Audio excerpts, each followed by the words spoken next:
O presidente Jair Bolsonaro compartilhou pelas redes sociais um vídeo do vice-presidente da Confederação Nacional do Comércio, Francisco Valdeci de Souza Cavalcante, falando sobre as consequências das ações de governadores e prefeitos sobre a economia e sobre a vida dos cidadãos. No vídeo, Cavalcante lembra que mais de 600 mil empresas já fecharam definitivamente suas portas, o que destruiu cerca de 9 milhões de empregos diretos, além dos indiretos, podendo levar milhões de famílias à miséria e à fome. Segundo Cavalcante, esse isolamento que está sendo proposto, exigido e determinado por governadores e prefeitos é totalmente ilegal. Para ele, um isolamento precisaria ser baseado em um laudo técnico-científico da Anvisa que não existe. Cavalcante resume: o que está havendo é autoritarismo. O vice-presidente da Confederação Nacional do Comércio afirma ainda no vídeo ter provas de que a posição de governadores e prefeitos é uma forma de chantagear o governo federal. Segundo Cavalcante, um prefeito do Piauí lhe garantiu que, embora os prefeitos saibam que o povo está passando necessidade, os prefeitos e governadores só pretendem abrir as atividades após o presidente sancionar a ajuda a estados e municípios. O que está acontecendo neste país? Prefeitos e governadores oportunistas, chantagistas e irresponsáveis estão chantageando o governo federal. Eles querem tirar 180 bilhões do governo federal para fazer compras sem licitação, disse Cavalcante, apontando ainda que a maioria das compras é de produtos descartáveis para dificultar a fiscalização. Cavalcante faz um apelo para acabar com essa encenação de prefeitos e governadores e buscar a verdade, apontando o papel da imprensa em parar de promover o pânico e mostrar a verdade. Quando se fala da cadeia de abastecimento de um país, especialmente de produtos que não podem faltar à população, como produtos de higiene em alimentação, a infraestrutura é muito importante e fundamental nesse serviço. E para detalhar sobre o papel do Ministério da Infraestrutura na manutenção da cadeia de abastecimento do país, eu converso agora com o ministro da Infraestrutura, Tarcísio Gomes de Freitas. Oi, ministro, obrigada pela entrevista. Obrigado a vocês pela oportunidade, boa noite. Bem, ministro, a gente começa falando sobre a mega operação do Ministério da Infraestrutura para a distribuição de equipamentos, de proteção individual que o governo brasileiro adquiriu, está comprando de outros países, especialmente da China, e que vão chegar aqui ao Brasil. Como é que vai ser feita essa distribuição? Como que o Ministério e o governo estão garantindo que esses produtos cheguem na ponta onde realmente precisam ser usados? Bom, essa operação de transporte dos equipamentos chineses realmente representa um desafio logístico, em função do volume de material, em função da competição que existe no mercado internacional por esses mesmos equipamentos. A gente precisa ser rápido, ou seja, parar os aviões lá o quanto antes, assim que a carga for liberada pelas autoridades chinesas, já embarcar. Precisamos pesquisar rotas seguras para trazer esses equipamentos para o Brasil. Isso tudo foi feito no momento em que essa compra acontecia. Então hoje a gente já tem empresas contratadas, já temos rotas mapeadas, estamos prontos. Os primeiros voos seguem para a China já no dia de amanhã, já para pegar esse material. Então são 2 777 que vão sair de Abu Dhabi em direção a Xiamen. Lá, assim que a carga estiver liberada, eles partem em direção a Doha para fazer um abastecimento e na sequência a Guarulhos. Serão mais ou menos entre 6 e 9 semanas de operação. Em cada semana nós vamos mandar 2, 3, 4, 5 aviões para lá. No total a gente deve fazer 40 operações para trazer 240 milhões de máscaras, várias toneladas de equipamentos, são 960 toneladas, para garantir o abastecimento para todas as unidades da federação. Chegando aqui, esse material vai para um centro de distribuição em Guarulhos.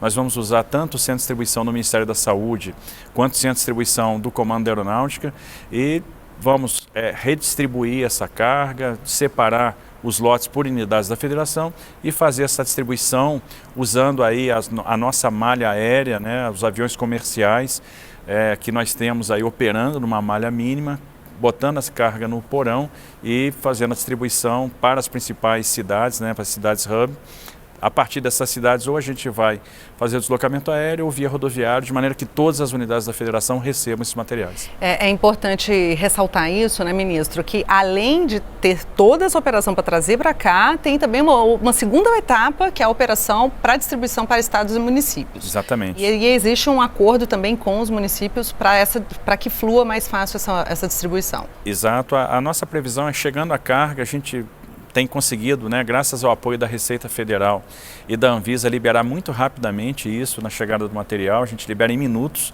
Essa carga vai para o centro de distribuição e no dia seguinte ela segue para os diversos estados. E a previsão é que a gente consiga entregar sempre no dia seguinte ao da recepção da carga em todas as unidades da federação. Ministro, outra atuação do Ministério da Infraestrutura é com relação ao apoio na montagem dos hospitais de campanha, né? Como é que está sendo feito esse trabalho? Bom, a partir do momento que o Ministério da Saúde detecta um problema de disponibilidade de leitos, né, e verifica que a solução para aquela localidade é a montagem de hospital de campanha, eles têm acionado o Ministério da Infraestrutura, a gente desenvolve o projeto de engenharia, o termo de referência, a contratação, e nós temos uma equipe de engenheiros que acompanha a montagem nesse local. Atualmente nós temos o Hospital de Campanha de Águas Lindas em montagem, serão 200 leitos, todos os leitos de estabilização, ou seja, leitos que vão ter lá o ponto de oxigênio, de vácuo, de ar comprimido, ou seja, pontos aptos a receber, inclusive a instalação de respiradores. Então são leitos que podem ou ser de observação ou se transformar em leitos de terapia semi-intensiva. E a ideia é repetir esse modelo em várias unidades da federação. O próximo passo, o próximo hospital de campanha que deverá ser montado é o de Manaus, e vai ser um hospital de campanha um pouco diferente, que vai atender às peculiaridades dos povos indígenas. Então vai ser um hospital exclusivo para povos indígenas, esse que a gente deve montar em breve em Manaus. Para essa ajuda específica, são equipes extraordinárias, vamos dizer assim, ou não? É já a equipe que sempre o Ministério contou para fazer esse tipo de trabalho? A gente adaptou, nós temos times de engenheiros extremamente experientes, qualificados. Nós tínhamos engenheiros na Infraero, na Valec, que estão acostumados a obras de edificação, a obras com sistemas modulares, e a gente está empregando essas equipes para nos ajudar na montagem desses hospitais de campanha. Então, a gente percebe que o momento é um momento que exige a cooperação entre todos os entes de governo, existe essa vontade de ajudar o Ministério da Saúde, que está com a sobrecarga dessa operação, e nós estamos mobilizando os nossos engenheiros para ajudar também na montagem dos hospitais de campanha. Uhum. Bem, no início da pandemia, assim que surgiu toda a história sobre o novo coronavírus, houve uma correria da população e um medo também sobre a falta de abastecimento de alimentos. Como é que o governo hoje responde com relação a isso, inclusive tranquilizando para a manutenção de todo o serviço voltado para o abastecimento nos supermercados e para que não falte alimento para ninguém? Bom, não há risco de desabastecimento. Eu acho que essa é a principal mensagem, a população pode ficar tranquila. Observe que a gente já vai aí para várias semanas de quarentena, de isolamento, e nós temos conseguido manter as prateleiras abastecidas, os supermercados abastecidos, não está faltando combustível, o gás de cozinha, o medicamento, o insumo para hemodiálise. Então, nós estamos conseguindo fazer a logística funcionar. Houve uma montagem de um conselho de secretários de transportes, presidido pelo Ministério da Infraestrutura. A gente, com esses secretários, né, conseguimos enxergar problemas que haviam nos decretos de restrição nos vários estados. Esses decretos foram todos revistos.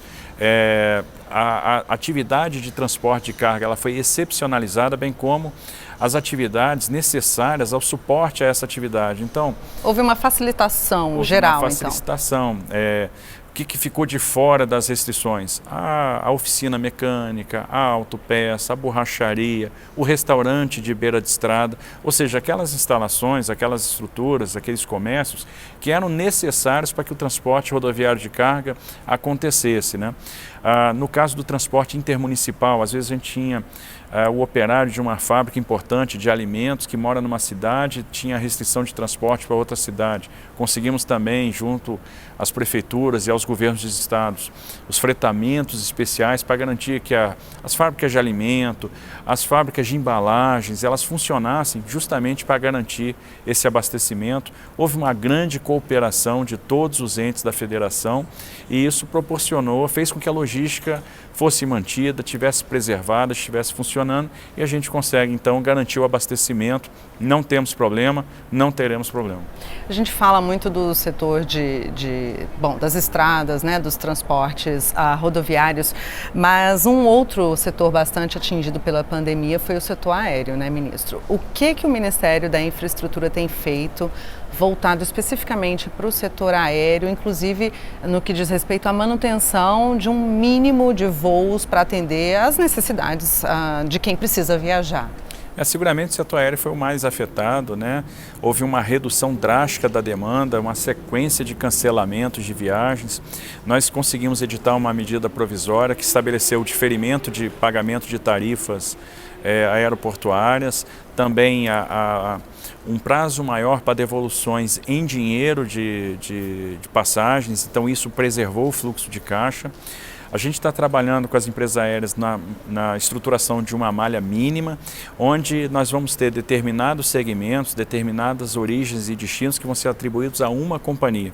Então nós vamos permitir algo que numa situação normal não seria possível, né, por ser configurar uma prática anticoncorrencial, mas que no momento de emergência é muito adequado. Então, para garantir o mínimo de viabilidade de determinados voos e manter esse fluxo aéreo, que vai ser importante, até para o deslocamento de equipamentos médicos, de EPIs, de profissionais de saúde, nós vamos ter determinadas origens e destinos, né, determinadas rotas atribuídas a uma companhia. Então, quem comprar passagem numa das três companhias vai acabar voando por direcionada para uma companhia, como era a Ponte Aérea Rio-São Paulo, lá atrás, onde se comprava uma passagem da Transbrasil, se viajava de VASP. Isso vai acontecer novamente agora. O usuário, o passageiro vai comprar uma passagem na Azul e vai viajar de Latam, vai comprar uma passagem de Gol, vai viajar de Azul. Então, cada companhia vai ser responsável por um segmento. Além disso, a gente está vendo, né, a possibilidade, estamos negociando junto ao BNDES as linhas de capital de giro, que vão ser fundamentais para garantir um pouco mais para dar uma elasticidade, um pouco mais de rigidez para essas empresas. E como o governo é um grande contratador de passagem, né, o governo compra muitas passagens, a nossa ideia é comprar essas passagens antecipadamente para dar capital de giro, a gente garante um percentual de desconto e à medida que a gente for consumindo as passagens, a gente vai abatendo um saldo que nós vamos ter em conta corrente. É uma maneira de preservar esse setor. Preservar o setor é fundamental para que na passagem da crise, no momento seguinte, a gente tenha o setor saneado, né? A gente consiga sobreviver a isso, para que não tenhamos problema de oferta, carestia, né? Problema de elevação de preço de passagem, bem como localidades que deixem de ser atendidas. Bem, ministro, os demais setores logísticos, né, portos, ferrovias, também estão sendo monitorados para garantir a continuidade desses transportes sem que os trabalhadores fiquem expostos? Também. Estamos tomando uma série de medidas, posso citar a MP 945, que trata da saúde do portuário, onde nós estamos afastando portuários vulneráveis, né? Esses portuários eles estão ficando de fora das escalas de trabalho. Viemos com a escalação eletrônica, que é uma medida para evitar aglomeração. Além disso, os portos estão investindo em triagem médica, EPIs. Garantimos a renda mínima para esse trabalhador avulso que foi afastado da escala. Essa renda mínima vai ser paga pelo operador portuário. Então, tanto no setor ferroviário quanto no setor portuário, nós conseguimos manter as operações, garantindo também a segurança para os usuários. Estabelecemos com todos os embarcadores um protocolo mínimo de condições sanitárias para os terminais, tanto os terminais próprios, os terminais em pool, terminais de terceiros. Então, todas essas medidas foram tomadas e aí a minha homenagem aos bravos profissionais do transporte, que mesmo sabedores do risco, compreendem o papel que eles têm, a relevância que eles têm para o país nesse momento, e assim como os profissionais de saúde, eles não estão se furtando à sua missão, estão cumprindo o seu papel com muita dedicação, com muito esmero, e são credores de todo o nosso mérito, nossa homenagem, nossa realmente é emocionante ver como esses caras estão se doando pelo Brasil. Estão se dedicando, né, ministro? Falando então sobre a saúde deles e a segurança deles, vamos reforçar a vacinação dos trabalhadores dos rodoviários, né, que começa já esta semana, né? Exatamente, na quinta-feira, dia 16, começa a campanha de vacinação dos caminhoneiros e dos portuários, né? Então esses profissionais eles vão poder se dirigir aos postos de saúde, né, das cidades portuárias. No caso do portuário, o caminhoneiro, qualquer posto de saúde do Brasil, que a gente parte do pressuposto que ele está viajando, ele vai se identificar como caminhoneiro, seja pela carteira de motorista com categoria C, D, E, seja pelo Registro Nacional do Transportador Rodoviário de Carga, pela carteira de trabalho, pela carteira do sindicato, da cooperativa. Então ele se identifica de uma forma muito simples, ele está no grupo prioritário. Então os profissionais de transporte, os portuários, os caminhoneiros, hoje são prioridade, né, na campanha de vacinação que vai do dia 16 de abril até o dia 9 de maio. Tá certo. Bom, ministro, para a gente encerrar, quando se fala em Ministério da Infraestrutura, a gente lembra o quê? Das estradas, das concessões, é o que mais rápido vem à mente. Então, para a gente assegurar também para toda a população como ficam os investimentos da infraestrutura nessa área, nas concessões, nas obras. Nada foi paralisado durante esse período. Nada foi paralisado, era necessário manter a infraestrutura operando, funcionando, conseguimos manter as obras em andamento, entregamos nesse período um trecho de duplicação da 381 Minas, da 101 Bahia, da 101 Sergipe, iniciamos a ponte Xambioá, mantivemos a obra da ponte internacional de Foz do Iguaçu, obras de restauração, de manutenção em todo o Brasil, obras nos aeroportos regionais. Então conseguimos manter a atividade, né, da infraestrutura vigorando, pulsando, as obras em andamento. Concluímos estruturações de projetos de concessão, interagimos com o TCU, temos autorização para fazer novos leilões e neste período temos mantido conversa com os investidores que têm mostrado grande interesse nessas concessões, interesse no Brasil, um interesse forte, e eu tenho certeza que o nosso programa de concessão vai ser um sucesso e vai ser importante para trazer investimentos para a retomada. Esse é um setor que não corre riscos. Seguindo esse cronograma, nada vai ser atingido. Nós vamos conseguir praticamente manter intacto o cronograma, fazer os nossos leilões de concessão, trazer investimento para cá, tocar as obras que já estavam programadas, fazer as entregas que estavam previstas. Esse ano é quase uma entrega por semana, né? São 52 obras que vão ser entregues até o final do ano e estamos conseguindo manter esse cronograma. Isso vai ser fundamental para a preservação do emprego. Tá certo. Ministro Tarcísio Gomes de Freitas, muito obrigada pela entrevista, pela sua disponibilidade aqui. Muito obrigado. Se você apoia Jair Bolsonaro, curta este vídeo. Manifeste a sua opinião e compartilhe para que a vontade do povo brasileiro seja conhecida. Inscreva-se no canal para ter acesso gratuito ao nosso conteúdo. Uma produção Folha Política.